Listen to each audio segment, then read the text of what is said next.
Hello everyone, welcome to this video. तो friends, आज की इस वीडियो में हम बात करने जा रहे हैं राइट्स ऑफ हायरर की।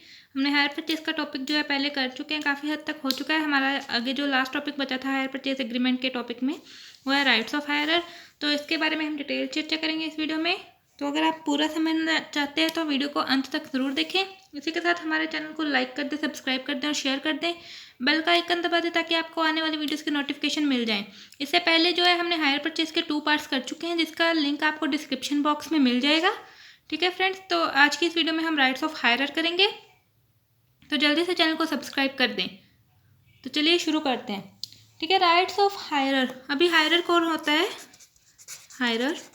हायरर कौन होता है? The person who has purchase the goods on hire. Means purchaser कह सकते हैं हम, परचेजर। ठीक है, purchaser of the goods. Who has taken the goods on hire? Who has taken the goods on hire मतलब जिसने खरीदनी है या फिर हायर परचेज एग्रीमेंट में हायर पे लिए हैं गुड्स, उसको कहते हैं हायरर। ठीक है, तो उसके जो है हायरर के राइट्स क्या क्या है वो हमें बताएंगे हैं। हायर परचेज एग्रीमेंट एक्ट 1972 में। ठीक है, ये हायर परचेज एग्रीमेंट एक्ट 1972 क्या है, इसके बारे में हम डिटेल जो है डिस्कशन कर चुके हैं वीडियो 1 में। तो इसका लिंक आपको डिस्क्रिप्शन में मिल जाएगा, जिस पर जाके आप इसके बारे में भी डिटेल समझ सकते हैं। ठीक है, तो अभी देखते हैं कि उसके पास क्या क्या दिखा रहे हैं। ठीक है, तो फर्स्ट जो है, सबसे फर्स्ट नंबर पर आएगा राइट ऑफ प्रोटेक्शन। अब राइट ऑफ प्रोटेक्शन क्या है? राइट ऑफ प्रोटेक्शन में बताया गया है कि जो हायरी है, मतलब हायरी जो है, सेलर है गुड्स का, वो क्या है, अगर ब्रीच होता है एग्रीमेंट, वो हायरर अगर पेमेंट नहीं करता तो वो क्या है, हायरी जो है अपनी सामान वापस लेके जा सकता है जो उसने हायर पे दिया था। लेकिन राइट ऑफ प्रोटेक्शन क्या कहता है कि हायरी जो है डायरेक्ट सामान लेकर नहीं जा सकता। हायरी को नोटिस देना पड़ेगा 2 मंथ्स का, 2 वीक्स का, 2 वीक्स नोटिस किसको देना है? हायरर को। ठीक है, हायरी जो है, जिसने सामान सेल करना है या जिसने सामान को किराए पर दिया है, उसने क्या है, 2 वीक्स का नोटिस देना है हायरर को कि वो सामान जो है लेके जा रहा है, क्योंकि उसने ब्रीच करी है, इंस्टॉलमेंट्स नहीं दी। तो इसको डिटेल में समझते हैं। सपोज जो है, ए जो है हमारा हायरर है और बी जो है, एग्जाम्पल लेते हैं ना, बी जो है वो हायरी है। ठीक है, अब ए ने क्या किया, ए की इंस्टॉलमेंट बनती थी ड्यू 1 नवंबर को। ठीक है, 1 नवंबर को बनती थी ड्यू, जो कि उसने पे नहीं करी। अब ये नहीं है कि जो हायरी है, मतलब जो बी है, ठीक है, बी जो है वो ये नहीं कि 1 नवंबर को या 2 नवंबर को या 3 नवंबर को जो है वापस ले जाएगा। नो, वो नहीं लेके जा सकता। कब लेके जाएगा? वो 1 नवंबर को अगर नहीं दी उसने, तो जब वो सोचेगा तो उसको नोटिस जाएगा एटलीस्ट 14 नवंबर तक उसको दिया जाएगा टाइम कि वो वापस कर दे, मतलब पे कर दे। अगर फिर भी वो पे नहीं करता तो फिर क्या है, 15 नवंबर को जो है ए अपनी गुड्स वापस लेके, ए से गुड्स जो है बी वापस लेके जा सकता है। मतलब मेन क्या है इसमें, ए ने परचेज करी लेकिन उसने इंस्टॉलमेंट नहीं पे करी। बी ने क्या करना है, लेके जाने से पहले नोटिस देना है 2 वीक्स का, 14 डेज का। ठीक है, 14 डेज का नोटिस देना है। 14 डेज का नोटिस देने के बाद भी अगर ए जो है पे नहीं करेगा तो बी जो है अपनी गुड्स ए से वापस लेके जा सकता है। लेकिन नोटिस देना जो है वो बहुत ही ज़्यादा इंपॉर्टेंट है। ये एक है राइट ऑफ प्रोटेक्शन, प्रोटेक्शन का राइट है। प्रोटेक्शन मिल रही है ना, एक तरह से प्रोटेक्शन मिल रही है ए को, हायरर को। ठीक है, तो ये राइट ऑफ प्रोटेक्शन है, राइट है उसके पास प्रोटेक्शन का, मतलब 2 वीक्स का नोटिस मस्ट है। ठीक है, हो पाए ये फर्स्ट जो है आपको एकदम से क्लियर हो गया होगा। नेक्स्ट पॉइंट है हमारा सेकंड राइट, क्या है? Right of repossession. Right of repossession, इसको ध्यान से समझना। बहुत सारे स्टूडेंट्स जो है इसी में कंफ्यूज होते हैं, उनको पता नहीं चलता। अगर आप प्रैक्टिकल भी कर रहे हैं तब भी आपको ये जो एकदम क्लियर होना चाहिए राइट ऑफ रिपोजेशन। या थ्योरेटिकल क्वेश्चन है उसको अट्रैक्टिव बनाना है, एकदम टू द पॉइंट लिखना है, तब भी आपको क्लियर होना चाहिए। कई बार क्या होता है ये 1 या 2 मार्क्स में जो है इंपॉर्टेंट क्वेश्चन आ जाता है, what is right of repossession. और जो राइट ऑफ प्रोटेक्शन है वो भी इंपॉर्टेंट है क्वेश्चन, अकेला भी आ सकता है। इसमें ये आ सकता है कि आपको कितने वीक्स का या कितने टाइम का नोटिस देना है, तो आपने क्या लिखना है 2 वीक्स का नोटिस, 2 वीक्स का नोटिस, ठीक है। अब राइट ऑफ रिपोजेशन में क्या कहता है कि हमें पता है जो हायरी है वो गुड्स को रिटर्न लेके जा सकता है, लेकिन कुछ सर्कमस्टांसेस ऐसे हैं जिसमें वो रिपोजेस नहीं कर सकता गुड्स को, ठीक है, मतलब वापस लेके नहीं जा सकता। वो क्या है, नंबर फर्स्ट पॉइंट लिखेंगे इसमें, अगर जो है प्राइस ऑफ गुड्स वो लेस देन 15,000 रुपीज़ है, ठीक है, price of goods less than 15,000 rupees है, और उसमें से जो है हाफ ऑफ द प्राइस जो है पे कर चुका है हायरर, हाफ ऑफ द प्राइस पे कर चुका है हायरी को। हाफ मतलब अगर सपोज 10,000 रुपीज़ की गुड्स थी, 10,000 रुपीज़ की गुड्स थी, वो 5,000 एटलीस्ट रुपीज़ पे कर चुका है, 5,000 पे कर चुका है, तो जो है वापस लेके नहीं जा सकता हायरी, रिटर्न नहीं कर सकता, क्योंकि उसने जो है हाफ ऑफ द प्राइस पे कर दिया है। नेक्स्ट पॉइंट क्या है, पॉइंट बी, इसमें क्या है, अगर गुड्स का जो प्राइस है वो मोर देन 15,000 है, more than 15,000 rupees, more than 15,000 rupees, तो इसमें क्या आएगा, इसमें हाफ था, इसमें क्या रहेगा 3/4 ऑफ द प्राइस जो है वो पे कर चुके हैं, मतलब 75% पे कर चुका है। अगर 10,000 रुपीज़ की 15,000 से ज़्यादा 20,000 रुपीज़ की है तो उसका 75% पे कर चुका है, मतलब एटलीस्ट 15,000 रुपीज़ वो पे कर चुका है।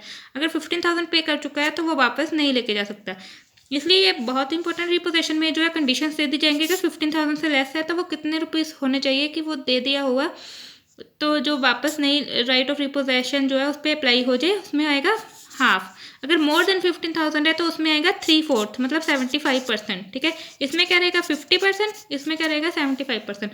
लेस देन 15,000 50%, मोर देन 15,000 75%, ठीक है। होता है आपको जो सेकंड राइट है वो भी क्लियर हो गया। इसी के साथ हम बढ़ते हैं अपने थर्ड राइट की तरफ, हायर परचेज जो एग्रीमेंट में हायरर का थर्ड राइट, ठीक है। तो स्टूडेंट्स पहले एक काम कर दीजिए, जल्दी से जाके हमारे सब्सक्राइब कर दीजिए चैनल और शेयर कर दें। नेक्स्ट क्या है, right of statement, right of statement. इसी के साथ अगर आप चाहते हैं कि किसी पर्टिकुलर टॉपिक पे वीडियो बने तो आप हमें कमेंट करके ज़रूर बताएं, ठीक है। आपकी जो है पूरी की पूरी मदद की जाएगी। वैसे भी आजकल ऑनलाइन चल रहा है तो स्टूडेंट्स ज़्यादातर नेट से पढ़ रहे हैं, तो आपको चाहिए होगा कि कुछ ना कुछ स्पेशल हो, कुछ ना कुछ अट्रैक्टिव हो, तो इसलिए आप जो कमेंट सेक्शन में जाकर कमेंट कर सकते हैं। चलिए हम करते हैं राइट ऑफ स्टेटमेंट। तो जैसे कि नाम से पता चल रहा है स्टेटमेंट, स्टेटमेंट मतलब स्टेटमेंट ऑफ अकाउंट्स होगी, एक तरह से किसी न किसी चीज़ की स्टेटमेंट होगी। तो राइट ऑफ स्टेटमेंट में क्या है, हायरर के पास राइट है कि वो हायरी से डिमांड करे अपनी स्टेटमेंट, पूरी की पूरी स्टेटमेंट। अब स्टेटमेंट में क्या आएगा, अमाउंट पेड, जो उसने अमाउंट पे कर दी हुई है वो सारा बताया होगा कितने अमाउंट पे कर चुका है वो, ठीक है। अमाउंट कितनी पे कर चुकी है हायरर ने, अमाउंट पेड, टोटल अमाउंट कितना था गुड्स का, और अमाउंट रिमेनिंग कितना रह गया देने वाला, ठीक है।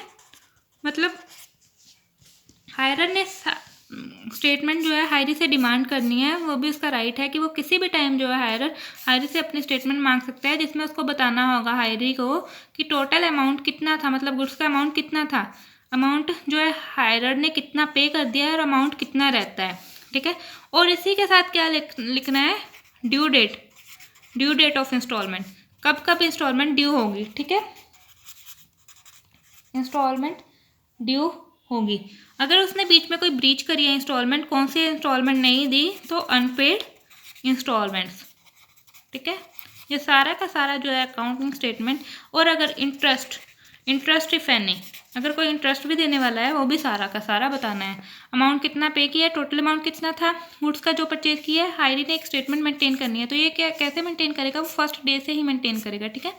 मतलब फर्स्ट डे जिस दिन उसने हायर परचेज एग्रीमेंट में अपना एग्रीमेंट में एंटर हुआ है तब से वो मेंटेन करना स्टार्ट कर देगा, जिसमें सारा का सारा लिखा होगा कि अमाउंट कितना था, ड्यू डेट कितनी है हर इंस्टॉलमेंट की, अमाउंट पेड कितना है, अमाउंट रिमेनिंग कितना है। किसी भी टाइम जब हायरर डिमांड करेगा तो उसको ये सब बताना पड़ेगा। और इसी के साथ इंटरेस्ट अगर कोई है। अनपेड इंस्टॉलमेंट है, अनपेड इंस्टॉलमेंट में क्या रहेगा कि मतलब कोई इंस्टॉलमेंट ड्यू होगी थी लेकिन पे नहीं करी, ठीक है, और जो है हायरी को इससे कोई दिक्कत नहीं हुई, इसलिए हायरी ने जो है कोई नोटिस वगैरह सर्व नहीं करा, उसने कहा चलो नेक्स्ट बार दे देना, तो ये भी अनपेड इंस्टॉलमेंट में आएगा। अनपेड इंस्टॉलमेंट का भी उसमें राइट ऑफ स्टेटमेंट में बताएगा, ठीक है। चलिए नेक्स्ट राइट करते हैं।